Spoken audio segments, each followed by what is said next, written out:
Good morning, Bold for Christ family. Happy Monday. I want to share a quick and powerful word dream with you, so to speak, that I really believe is going to speak to some of you guys. It may serve as confirmation of something that God is doing in your life right now, or something He's preparing you for in this next season, in this upcoming season, okay? Either way, take this word to God, take me to God. Don't grab onto something because it sounds good, because every prophetic word is not for you, okay? So, had this dream a few days ago, I think. Yeah, a few days ago. And I remember sitting down in grass, right? And I was outside, and it was like beautiful open land. The grass was green. The sun was like beaming down on me, like hovering over me gently. And I just felt like I was somewhere foreign, right? Like a land I had never seen before, like a peace I had never experienced before. It was somewhere completely different than where I am right now. And it didn't necessarily mean I was in another country, but like it represented a foreign place, a place of peace, promise, something new, something I had never experienced before. It was different from my usual, okay? And there was an overwhelming sense of just rest, right? And Psalms 23:2 says, He makes me lie down in green pastures. He leads me beside still waters. And that verse goes so well with this word and even that scene, right? So the scene switches in the dream, and I walk into a house, and there's women in like the kitchen area, a place of preparation, and they're playing like worship music, right?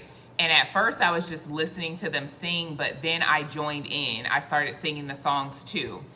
And the atmosphere was just full of God's presence. It was literally a house of worship, right? After that, I step into the backyard of this house, and there's a swimming pool. And on like the concrete side of the pool, there was a message written about God, right? And it was something good, but I can't remember the exact words that were written there. But it said something about God, right? And then the scene changed again, and I was walking with a few people, right? And there was this man walking beside me, and he was on his cell phone, right? And I knew in the dream that this man represented a divine helper, right? Or like divine orchestration, right? He was on the phone with another man, and I could tell that the other man on the phone, on the other end of the call, was someone that I was connected to or supposed to be connected to in partnership of some kind, right? So this man is walking with me, and he's on the phone with this other man, and he's telling the man, like pretty much offering him a job, right? And I heard him say, "Your lease is up," to the man on the phone. And I turned to look at him, and I'm like, no, my lease is up. His lease isn't up. I'm like, just ask him if he wants the job, right? I'm like, no, like I corrected him in a sense. I'm like, his lease isn't up. Mine is. Just ask him if he wants the job. That was pretty much the end of the dream. Now, I know this dream seems like it's everywhere, but y'all know God speaks to me in parable form. That's how He's discipled me. That's how He speaks to me. So let's break it down, and it's going to make a lot of sense for who it's for, okay? So in the beginning, I'm sitting on the grass in this beautiful land. Like I'm telling y'all, it was so open, like it was like a huge plot of land, right? And it represents new seasons, right? One of clarity, peace, and promise for whoever this word is for. It's the land that God is bringing you into, a place that may feel foreign because it's different. I don't know why I just said foreign like that. But it may feel foreign because it is different and you've never seen anything like it, right? It's not familiar, but it's good because it's God, right? He's prepared a place for you and it's yours, right? The house of worship and the women singing in the kitchen. This represents being in the presence of God, right? Being in alignment with Him, okay? Before God brings promises, partnerships, and before He moves you into the new, He brings His presence into your life, okay? He restores you first. He prepares you by surrounding you with divine assistance, divine help, right? With community that has a reverence for him, right? So that part of the dream reminded me that this move that God is making in our lives, my life and whoever this is for, it isn't about just external blessings and connections and all the beautiful things. It's about internal alignment. It's about being surrounded by people who worship God, who reverence God, who has a deep fear and respect of God, right? You're not being placed in an isolation season. You're being placed in community, right? Now, the part where I was walking with the man represents divine help. And he's on the phone offering this other man a job, right? And I knew the other man was supposed to be connected to me in partnership, right? That's divine orchestration, guys. God is working things out on your behalf behind the scenes, right? The man on the other end of the call is someone you may have been connected to or partnered with in some way, shape, or form. And God has told you that he's bringing that partnership back around, right? But here's the key. When the man said, your lease is up, I corrected him. He was talking to the man on the phone saying, your lease is up. Like, do you want the job? I corrected him. I said, no, my lease is up. His isn't. Ask him if he wants the job, right? This is what God is showing. You're being moved. Your lease is up. You can't renew where you are. God is calling you forward into something new. But this person that's connected to you, they have a choice. Their lease is not up. You don't have a choice. God is moving you forward, right? But that person has a choice. Their lease isn't up yet. God isn't going to force them. They have to decide whether or not to take the job. You are the job. Whatever God is calling them to walk with, along with you, is the job. But they have to decide whether or not to move in obedience. They have a choice. And this reminded me so much of the story of Boaz in the original Kinsman Redeemer in their conversation at the gate. And I released a word on this last week. In the book of Ruth, her original Kinsman Redeemer had the first right to step in and take this promise, right? To marry Ruth, but he chose not to. He wasn't punished. He had free will, right? And Boaz stepped in. There was no manipulation on Boaz's part. Boaz wasn't trying to convince him to come on, right? He simply presented the job to him, right? There was a clear invitation. There was no forcing. God is not going to force anyone into the promise, into obedience, right? He's not forcing.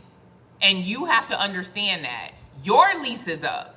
Their lease may not be, and that's okay. That's okay. But don't delay your obedience waiting on someone else's decision, right? This dream wasn't just personal. It's prophetic, okay? It's prophetic for many of you in the body. God is calling many into new places, new assignments, new relationships, but not everyone you thought would go with you is going to tag along. They have a choice, just like you had a choice to follow God and see this thing through, right? And it's like God is saying, you're not walking with them, you're walking with me. He's like, this isn't about walking with them, it's about walking with him, the Lord, right? And I also want to speak to those that have been idolizing the idea of partnership, especially marriage, kingdom marriage, as they like to put it. Don't like that word, but don't let that become your focus. Your destiny doesn't hinge on someone else saying yes to you. It hinges on your yes to God, okay? We've made people the promise instead of seeing God as the promise, and that's the problem in the body of Christ. When we do that, we get discouraged when these people don't come through. But let me tell you, God has alignment and provision already waiting on the other side of your obedience. This isn't about someone else saying yes to the call. This is about your yes to God. And God will raise another. He's still going to do what he said he would do. Okay? So whoever this word is for, your lease is up. God is calling you forward. Don't stay where he's move you out of. Don't wait for someone else who hasn't said yes yet.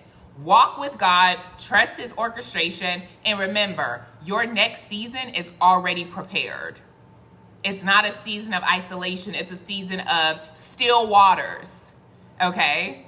It's a season of green pastures. It's a season of worship and praise, okay? The other person that is supposed to be connected with you as you walk into this new season that God has already shown you and talked to you about, they have a choice. And regardless of their what am I trying to say? It's way too early for this. Regardless of their choice, their decision, right? Regardless of the outcome, whatever God promised you cannot be taken away. It cannot be messed up. God knows how to raise another. He knows how to give you more than you could ever ask, think, or imagine. And he's doing the darn thing. Stop focusing so much on a partnership, a connection, people. Many of you have idolized the promise, and that's why you don't have it yet. That's why you don't have it yet. Because God, he does not like idolatry. He says no man will come before him. Nothing will come before him. You're not waiting for that person's yes or for them to act right. You're just waiting for God to say, hey, your lease is up. I'm moving you. Walk forward. I turned to that man walking beside me. I said, his lease isn't up. Mine is. Just ask him if he wants the job. They have a choice. Boaz simply asked the man at the gate, do you want this job or not? Do you want to take this on? And at first the man seemed okay with it. He was about to go with it, right? But when Boaz started explaining to him that he's not only going to acquire Ruth, but her mother-in-law as well, and all this stuff was going to happen, that man, he started counting the costs, and he was like, oh, nah, I can't mess myself up. You redeem her. But he had a choice, and he wasn't punished for not redeeming her. He had a choice. And God had already divinely orchestrated how this would play out. Boaz stepped up, and he took the job on. So I pray that this blesses who it's for. Short, sweet, simple, to the point. I love y'all. I hope you have a great day, and we'll talk soon. Bye, guys.